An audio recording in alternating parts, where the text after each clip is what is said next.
Horror कहानियां थी। खून की प्यास पार्ट 2। और उसके बाद वो जंगल एक बार फिर से सुमन की चीखों से गूंज उठा। लेकिन आज की रात सुमन की चीखों को सुनने वाला वहां पर कोई भी नहीं था। अगर वहां पर कोई मौजूद था तो बस हरिया, जो कि अब एक भेड़िए में बदल चुका था। सुमन के बालों को पकड़कर घसीटते हुए वो जंगल के बीचों बीच एक जगह पर ले जा रहा था। अगली सुबह गांव में। अरे भाई, पता नहीं क्या बात है, अपने गांव का हरिया किसान और उसकी पत्नी सुमन दोनों गायब हैं। दोनों का कोई अता पता नहीं। अरे कैसी बातें कर रहे हो भाई, ये कब हुआ है? अरे पूरे गांव में खबर फैली पड़ी है। कल रात को दोनों खेत की तरफ जा रहे थे, लेकिन लौटकर आए ही नहीं। तो हो सकता है अपने खेत पर होंगे। पूरा गांव ढूंढ कर आया है भाई। जानते हो क्या मिला वहां पर? क्या हुआ भाई? क्या मिला? बताओ हमें, क्या मिला? अरे हरिया की पत्नी सुमन के कपड़े पड़े हुए थे।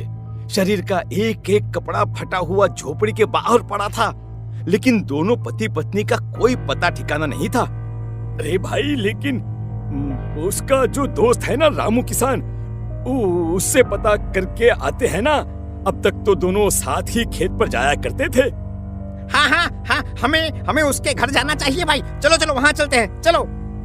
वो सारे लोग रामू के घर पर पहुंचते हैं। रामू अपने घर के बाहर बैठकर हुक्का पी रहा था। आज सारे के सारे लोग टोली बनाकर मेरे घर क्यों आ रहे हैं? क्या कोई मर गया क्या भाई? अरे कैसी बातें कर रहे हो? तुम्हारा सबसे अच्छा दोस्त हरिया और उसकी पत्नी गायब है और तुम यहाँ बैठकर हुक्का पिए जा रहे हो हैं? रामू ने अजीब सी नजरों से उन सब गांव वालों की तरफ देखा, जिसकी वजह से वो लोग एक बार के लिए डर गए। गायब है? अरे गायब नहीं है, मुक्ति मिल गई है। उन दोनों को मुक्ति मिली है। इस दुनिया में आकर हर इंसान पाप करता है और उसे उसके पापों के लिए मुक्ति मिलना बहुत जरूरी है। अरे ये कैसी बहकी बहकी बातें कर रहे हो भाई, हैं? और इसका चेहरा अजीब सा क्यों लग रहा है? लगता है दोस्त के मरने का गम बैठ गया है। पागल हो गया है शायद ये पागल। ये बात सुनते ही रामू चीख कर जोर से चिल्लाते हुए कहता है, पागल मैं नहीं हूँ, पागल तुम सब हो।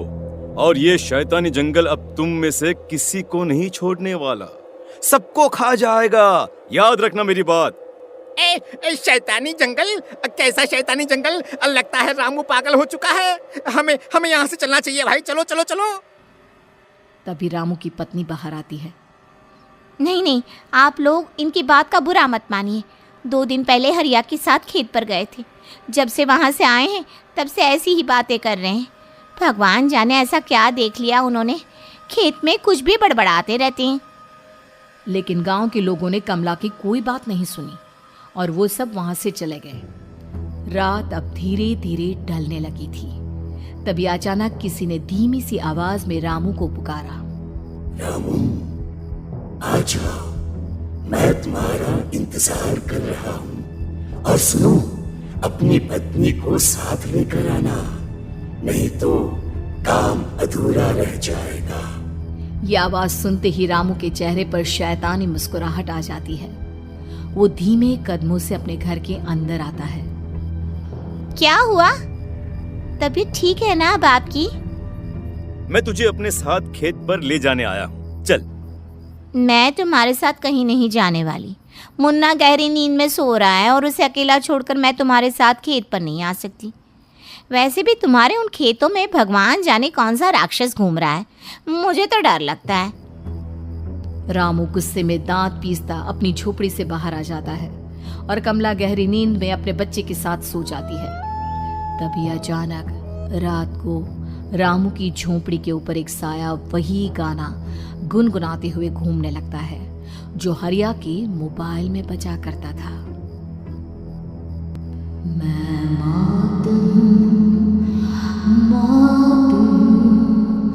मौत जो पसरी है चारों ओर, जो आएगी कहीं से निगल जाएगी सबको। मैं ये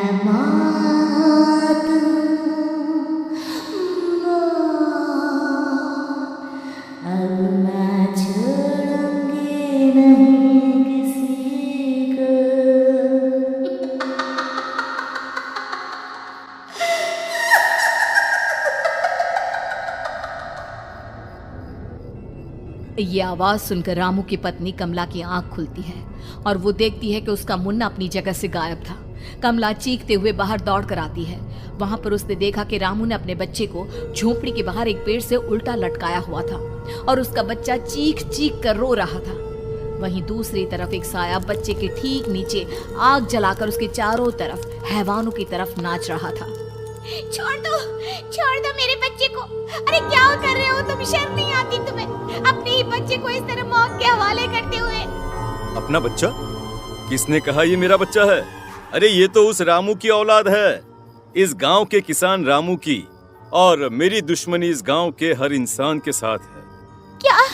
कैसी बात कर रहे हो तुम? और ये औरत कौन है? ये मेरे बच्चे को खा जाएगी। तभी अचानक से उस साया ने एक बेहद खतरनाक दिखने वाली औरत का रूप ले लिया और उसकी आंखों से आग निकल रही थी। सही पहचाना तूने, मैं तेरे बच्चे को खा जाऊंगी। अगर तू अपनी इस हैवान पति रामू के साथ जंगल नहीं आई तो मैं तेरे बच्चे को खा जाऊंगी। लेकिन क्यों? आखिर क्या चाहती हो तुम मुझसे? मुझे जंगल क्यों ले जाना चाहती हो? औरत बुरी तरह से ठहाके मार मार कर जोर जोर से हंसने लगी और साथ में रामू भी। ये तो तुझे वहाँ चलने के बाद ही पता चलेगा ना। अगर तू नहीं आई तो थोड़ी देर में तेरा ये बच्चा आग में जलकर मर जाएगा। चल जल्दी। नहीं, मेरे बच्चे को छोड़ दो। तुम जहाँ कहोगे मैं तुम्हारे साथ चलने के लिए तैयार हूँ। और उसके बाद उस बच्चे को झोपड़ी में लिटाकर आगे आगे वो साया चल रहा था और उसके पीछे पीछे रामू अपनी पत्नी के बाल पकड़कर उसे घसीटते हुए जंगल की तरफ ले गया। जंगल में जाने के बाद, कितनी खूबसूरत हो तुम। आज की रात बस तुम और मैं एक दूसरे के साथ रहेंगे। मुझे तुमसे बहुत डर लग रहा है। तुम्हें क्या हो गया है? तुम तो बिल्कुल ठीक थे। वो होगा जो हमारे बीच होना चाहिए। तो आओ अपने आप को मेरे हवाले कर दो। कमला ने डर की वजह से अपनी दोनों आंखें कसकर बंद कर ली थी। रामू ने बुरी तरह से चीख कर कमला से कहा, आंखें खोलो अपनी और मेरी तरफ देखो। कमला ने जैसे ही अपनी आंखें खोली उसने देखा कि रामू एक खतरनाक खूनी हैवान में बदल चुका था। कौन हो तुम? जाने दो मुझे। क्या चाहते हो मुझसे? वही जो एक आदमी एक औरत से चाहता है। मैं तुम्हारा पति रामू नहीं, बल्कि इस जंगल का एक भेड़िया हूँ, और आज की रात तुम्हारे खून से अपनी प्यास बुझा जाऊं। और उसके बाद वो जंगल कमला की दर्दनाक चीखों से गूंज उठा। अगली सुबह कमला के कपड़े भी जंगल में उसी तरह पाए गए जैसे कि सुमन के पाए गए थे। इस घटना के बाद पूरे गांव में दहशत का माहौल था। अपने माँ बाप की मौत और गांव में हो रहे इस तरह की घटनाओं की खबर सुनकर किशन शहर से गांव लौट आया था। अपने माँ बाप की बेदर्द मौत की वजह से वो बहुत परेशान था। तभी अचानक उसे अपने घर में खाट के नीचे पड़ा हुआ वो मोबाइल फोन मिला जो उसने अपने पापा हरिया को गिफ्ट किया था। अरे कितने प्यार से पापा के लिए मोबाइल फोन लेकर आया था। इसे एक दिन भी काम में नहीं ले पाए। और आखिर कौन है जो गांव में इस तरह की हत्याएं कर रहा है? क्या है इन सब के पीछे? क्या है? मुझे पता करना ही होगा, वरना एक दिन पूरा का पूरा गांव खाली हो जाएगा। इस गांव में एक भी जिंदा इंसान नहीं बचेगा। गांव के लोगों की मदद करने के इरादे से किशन अपने गांव से दूर एक दूसरे गांव में बहुत बड़े तांत्रिक के पास मिलने के लिए गया। तांत्रिक बाबा, अब आप ही कुछ उपाय बता सकते हैं। भगवान जाने हमारे गांव को किसकी नजर लग गई है। नजर नहीं लगी है, किसी ने तुम्हारे गांव को बद्दुआ दी है। किसी सताई हुई आत्मा का प्रकोप है और अब वो पूरे गांव में किसी को नहीं छोड़ेगी जब तक उसकी आत्मा को शांति नहीं मिल जाती। अरे लेकिन ऐसा कौन है बाबा? किसकी आत्मा है और कैसे मिलेगी उसे शांति? मौत है मौत, कहीं से भी आएगी और सबको निगल जाएगी। इससे बचने का सिर्फ एक ही उपाय है, लेकिन उस उपाय को करना आसान नहीं होगा। जो भी उस उपाय को करने की कोशिश करेगा उसकी जान जा सकती है। भले ही मेरी जान चली जाए, लेकिन मैं अपने गांव के लोगों की जान बचाने की पूरी कोशिश करूंगा बाबा। तो ठीक है, फिर अगली अमावस की रात जैसा मैं कहता हूँ वैसा ही करना। अमावस की रात तांत्रिक के बताए अनुसार किशन अपने साथ केरोसिन लेकर जंगल की तरफ चल पड़ा। उसके हाथ में देवी के मंदिर का सिंदूर भी था। किशन जंगल के बीचों बीच पहुंचा। ये देखकर उसकी आंखें फटी की फटी रह गई। वहां एक उबलते पानी का तालाब था और कई लोगों की लाश लटक रही थी। किशन के माँ बाप की लाश भी वहीं थी। माँ, बापू, क्या हो गया? ये क्या हो गया? तभी वहां पर एक औरत और आदमी आते हैं। उन्हें देखकर किशन चौंक जाता है। गोपाल काका, आपकी तो 5 साल पहले मौत हो गई थी। और निर्मला काकी, आप? हाँ, मौत तो हो गई थी, लेकिन तुम ये नहीं जानते कि हमारी मौत कैसे हुई थी। क्या कहना चाहते हैं आप? कुछ नहीं, बस ये जान लो कि अब इस गांव में कोई जिंदा नहीं बचेगा। लेकिन क्यों काकी? क्योंकि 5 साल पहले इन गांव वालों ने मुझे डायन बताकर पत्थर मार मार के मार डाला। मेरी कोई गलती नहीं थी। गांव का एक बच्चा क्या लापता हुआ, सारा इल्जाम मेरी पत्नी पे डाल दिया। और जब मैंने निर्मला की जान बचाने की कोशिश की तो मुझे भी मार डाला।